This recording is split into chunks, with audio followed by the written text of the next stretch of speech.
Okay, so in today's lesson, we're going to look at Kinesis. Kinesis is Amazon's native real-time streaming service, and it operates on a serverless architecture. So in today's lesson, what we're going to do is set up a stream via the console, and then we're going to place data onto that stream using the Kinesis Data Generator, which is a application provided by AWS that allows you to put dummy record sets onto a stream. This will be prep for future lessons where we're going to build and design some event-driven architecture, and we'll be using the Kinesis Data Generator for that. So in the console, the first thing we're going to do is navigate to Kinesis. So just type in Kinesis, and you'll arrive in the Kinesis page now. There's three types of Kinesis streams: data streams, Firehose, and analytics. And today we're going to use data streams. So if we go to create a data stream, and you need to give your stream a name. So I'm just going to call this test stream 1. So in terms of data capacity, we're going to create one shard. One shard lets us have 1 megabyte per second, up to 1,000 records per second, and emits 2 megabits per second. For the purpose of this demo, we'll need one shard. So we'll just go one shard. We'll create a demo stream. As you can see, it can take a few minutes depending on the number of shards. So we'll just pause the video here and we'll pick it up once the stream is created. Okay, that's the stream created. We'll do a wee bit of a look around the console. So you've got your stream details, it's active. You've got your applications monitoring, which we'll come back to once we actually put data onto the stream. The configuration of the stream itself, such as it's saying we have one shard, and a enhanced fan out, which we'll cover later videos that lets you basically consume more read throughput on the stream itself. The next thing we need to do is go to the Kinesis Data Generator. I'll put a link in the description below to this website. What this is, it's an application developed by AWS that lets you place data, dummy data, onto a stream that you've configured. But you actually have to set this up via CloudFormation. So the first thing you need to do when you do this page is click Help. Once you've clicked Help, you go down and you say Create a Cognito user with CloudFormation, and it will take you back into your AWS console and to actually CloudFormation with a URL of where the JSON sits to create the Kinesis Data Generator. First thing you need to do is actually select the region that you want to create this in. So my Kinesis stream is in Europe, Ireland. So I'm changing my region to the region of my Kinesis data stream. Just alter it at the top there as I did for the appropriate reason that you're working on. Then we click Next, and it's going to ask us for a username and password. So just enter a username and password that you won't forget into the box. I'm going to call it test user, nothing too fancy, and give it a password. I'm going to click Next. Optional tags as usual, don't need to do that. Permissions, I'm going to give it full permissions so we can create all the resources at once, and click Next. Then we have an overview of what's going on. We're going to acknowledge that, and we're going to hit Create Stack. So that's the stack off and being created. This will take several seconds as per usual. There is a video on CloudFormation on the channel, so feel free to go and have a look at that if you want to know more information on CloudFormation.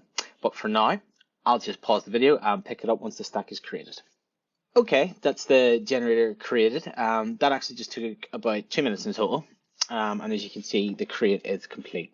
So the next thing we need to do is actually go to Outputs along the top, and you'll see a URL. This URL is actually going to allow us to sign in using the user we just created and then create data. So if you click that URL, you come back to the page that looks similar to the one you're on before. You type in the username, which in my case was test-user, and the password that you gave that user. No, I don't want to save that password. Then it's going to ask you a few things. So the region I was in was EUS1. It was the test stream that I wanted to do. We're going to send 100 records per second. I'm going to create my own template here called person. Now, if we go back into the first page I had open, the Kinesis Data Generator is actually using the Faker.js library. So here it is here, record template. So if we go over to the documentation on their website, rather than reinventing the wheel, what we'll do is we'll take one of their examples. So this, as you can see, is all the different methods that we can possibly have.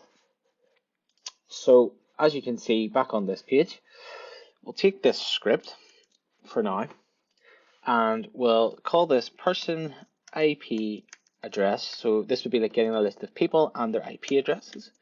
We paste that in, and I'll actually put this in the comments section below as well in case it's moved by the time you see this video. You hit test template, and you can see this is what we're going to be sending onto the stream. Close, and we will send that data. And I'll actually say there's 100, 200, and so on. Okay, so once back on the Kinesis stream console, go to monitoring. And what we're actually doing here is putting records. So you might not see anything yet, but if we look at the incoming data, sum and bytes, you can actually see that it's at quite a high metric. Same with here as the sum of bytes, successes, percentage, etc., etc. So if we take one of the put records, something that's going to be easy to see, we'll go put record success, and we'll go to view and metrics. You'll see a couple of things that will need altered. So here we're looking at the average every 5 minutes. Let's look at the average every 1 second. Perfect. And then what we can do is maybe go for, we'll keep it at average. And you can see there's a line already starting to appear there. So that's the average success count every 1 second. So I'm just going to refresh that. What we'll also do is we'll take it down to the last hour in time. And we'll just keep refreshing. And you can see that that line is now telling us the data is actually hitting our stream. If we go back onto the main console again. Okay, so once done, the next thing we need to do is actually stop sending our data because that's costing us money. So just hit stop, and that's the end of the data being sent onto the stream. So that's really it for today's Kinesis lesson. It's just a beginner introductory lesson. As I said, in future lessons, we're going to do event-driven architecture with real-time data streaming. So this is really to get the fundamentals nailed before we go into more complex architecture. So as usual, all today's lesson material is available on my website, www.johnnychivers.co.uk, and there's plenty more content on this YouTube channel.